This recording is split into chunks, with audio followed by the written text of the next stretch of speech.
श्री गणेशाय नमः। श्री जगदम्बायै नमः। सभी भक्तगणों का बहुत बहुत स्वागत। प्रकृति जीवों को सामर्थ्य ग्रहण करने हेतु विविध काल प्रदान करती है, जिन कालों में साधना, आराधना, तपस्या इत्यादि करने से मनुष्य सभी प्रकार की शक्तियाँ अर्जित कर लेता है, जो उसे अभीष्ट है, जो उसे आवश्यक है। फिर वो बुद्धि का सामर्थ्य हो, फिर वो आरोग्य का सामर्थ्य हो, फिर वो धन का सामर्थ्य हो, इत्यादि सभी सामर्थ्य जिस काल में साधना तपस्या करने से प्राप्त हो सकते हैं, उस काल का, उस महापर्व का नाम है शारदीय नवरात्रि। इस शारदीय नवरात्रि में की गई आराधना, तपस्या, साधना यदि अपनी पूरी शक्ति लगा के यदि की जाए तो निश्चित समझिए संपूर्ण वर्ष भर उसकी ऊर्जा आपको महसूस हो सकती है। आवश्यकता है श्रद्धा भक्ति के साथ पूर्ण मनोयोग से अपना पूरा सामर्थ्य लगा के इस नवरात्रि में तन मन धन से भगवती की आराधना करने की। नवरात्रि का पर्व विविध प्रांतों में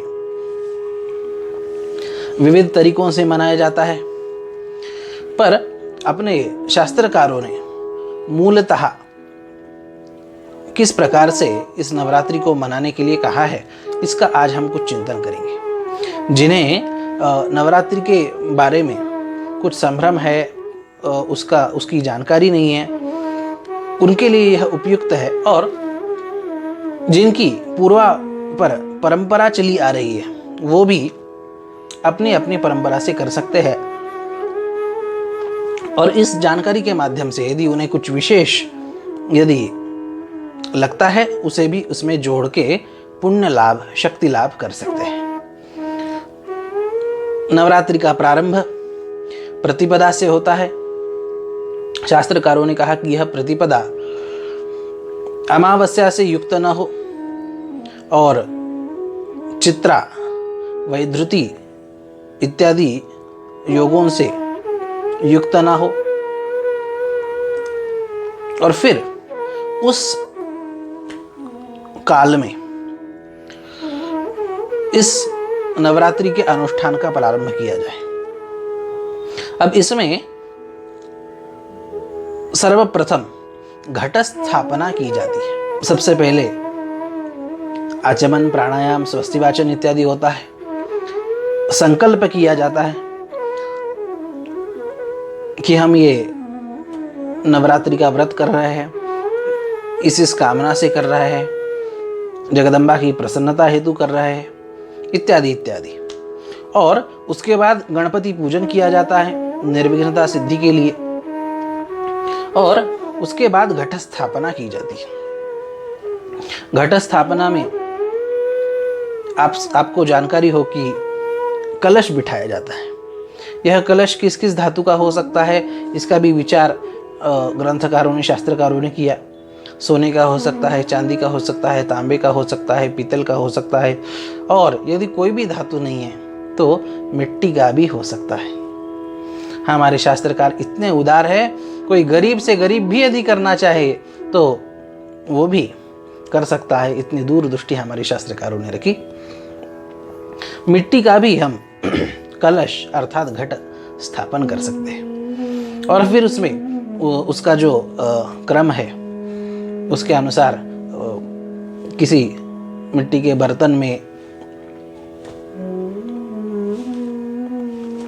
काली माटी डाल के उसके ऊपर धान डाल के जल से सींचा जाए, उससे अंकुर निकले इस दृष्टि से, और फिर उस पे कलश रखे, उसमें जल पूरण हो, उसमें गंधक प्रक्षेप हो, उसमें विविध शास्त्रकारों ने कहा कि पंचरत्न इत्यादि डाले, सर्वौषधि डाले, सुपारी डाले, और विविध चंदन इत्यादि द्रव्य डाले। इत्यादि द्रव्य डाल के उसके ऊपर पूर्ण पात्र रखे अब पूर्ण पात्र मतलब क्या होता है? एक ऐसा पात्र,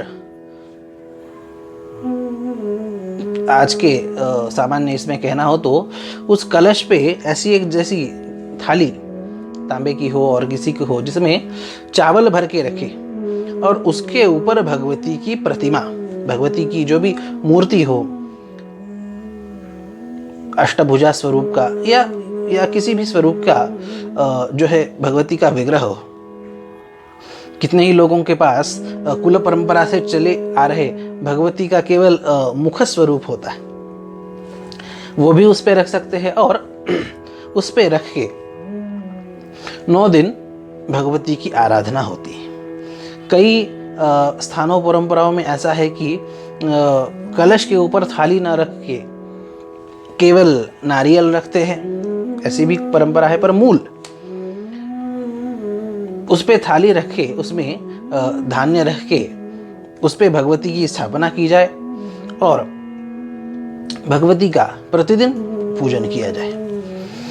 कई प्रांतों में तो ऐसी भी परंपरा है कि कलश के ऊपर कुछ नहीं रखते, उस पे वो ऐसा खुला ही रखते हैं और जो भी माला इत्यादि अर्पण करते हैं वो कलश के अंदर ही करते हैं।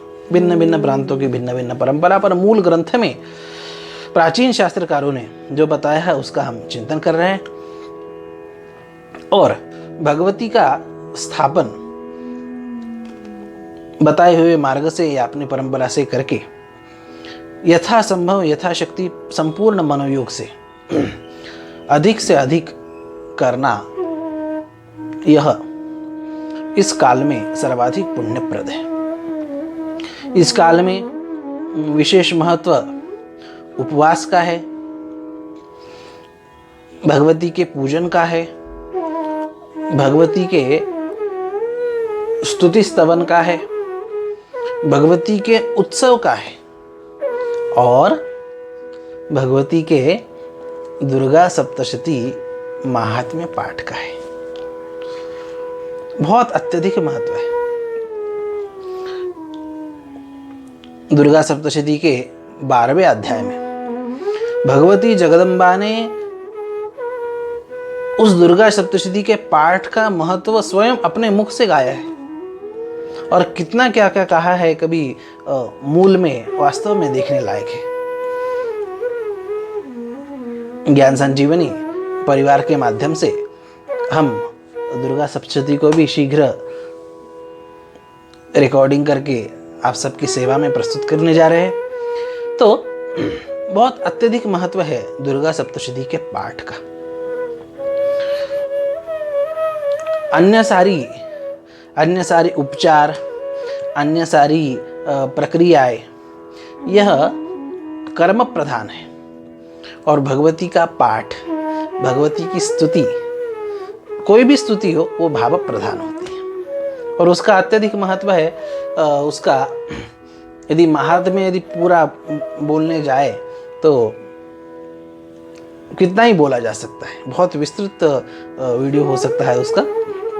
पर एक ही श्लोक में यदि कहना हो तो भगवान शंकर जी के श्रीमुख से आया हुआ श्लोक अत्यंत विचारणीय श्लोक है। दुर्गा सप्तशती के फलश्रुति का कीलक स्तोत्र का अंतिम श्लोक है वह। भगवान शंकर कहते हैं कि ऐश्वर्यं प्रसादेन सौभाग्यारोग्य संपदा शत्रुहानि परो मोक्षः स्तूयते सा न किंजनैः। भगवान शंकर कहते हैं कि जिस ग्रंथ का पाठ करके ऐश्वर्य प्राप्त हो, जिस ग्रंथ के पाठ के प्रसाद से ऐश्वर्य प्रसादेन सौभाग्य प्राप्त हो, वह भाग्यवान हो जाए जीव, उसे आरोग्य प्राप्त हो, उसे सब प्रकार की संपत्ति प्राप्त हो, उसके सब प्रकार के शत्रु नष्ट हो और उसके इतना होने के बावजूद भी उसे बाद में मोक्ष भी प्राप्त हो, ऐसे दुर्गा सप्तशती का पाठ जीव क्यों न करे, अवश्य करना चाहिए। इसलिए सब कुछ प्राप्त हो सकता है दुर्गा सप्तशती के मनोभाव से पाठ करने से। इसलिए अत्यधिक महत्व इस नवरात्रि में दुर्गा सप्तशती के पाठ का है।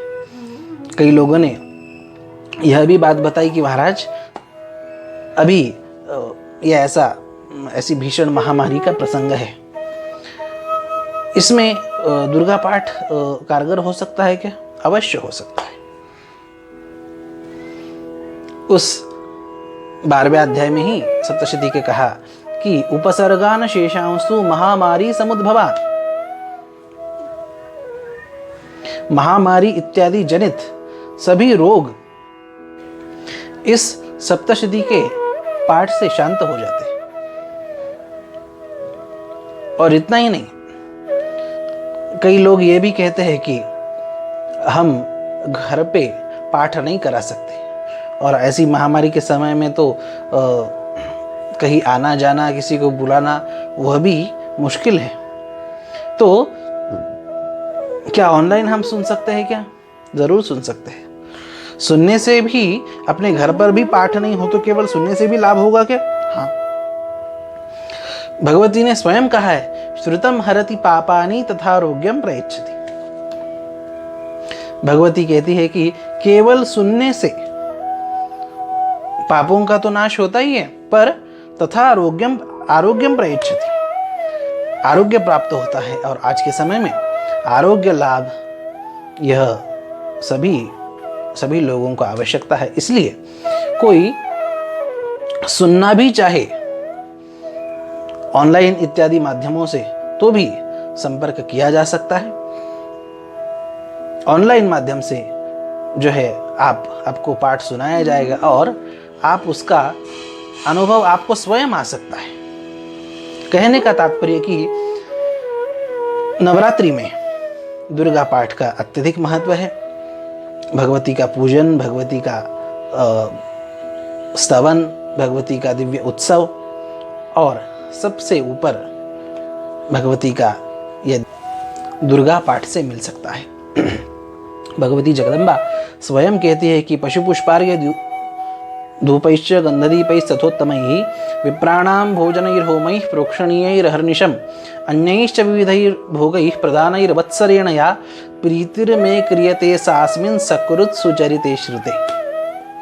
विविध पूजा इत्यादि उपचारों से मेरी 1 साल तक सेवा की जाए, उससे मैं जितना प्रसन्न होती हूँ उतनी प्रसन्नता मुझे सकृत् सुचरिते श्रुते, इस दुर्गा सप्तशती के पाठ से एक बार सुनने से हो जाती है। कितना अत्यधिक महत्व होगा।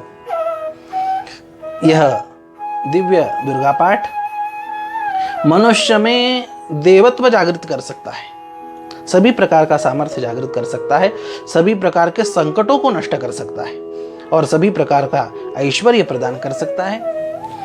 कोई बुद्धिमान बनने की इच्छा रखता है, उसकी बुद्धि अत्यधिक बढ़ जाती है। किसी को धन लक्ष्मी की वृद्धि हो, ऐसी कामना हो तो उसकी भी वृद्धि होती है। इस महामारी के चलते अर्थव्यवस्था भी बड़ी गड़बड़ाई हुई है, लोगों की शिकायत है, और इसलिए अपने आर्थिक स्थिति को भी सुधारने के लिए दुर्गा सप्तशती का श्रवण, उसका पाठ कराना इस नवरात्रि में अत्यधिक आपको प्रत्यक्ष फलदायी है। और किसी को कोई भय है तो सुरक्षा की दृष्टि से भी देवी ने इतने घोरातिघोर राक्षसों का जिसमें संहार का वर्णन है जिस ग्रंथ में, उस ग्रंथ के पाठ से तो भय तो भागना ही है। और कोई निष्काम साधक, उसे जो है अपना अत्यधिक कल्याण करना है, मोक्ष की प्राप्ति की इच्छा है, ज्ञान की प्राप्ति की इच्छा है, तो भी जो है इसका दुर्गा सप्तशती का पाठ अत्यधिक उपयुक्त है।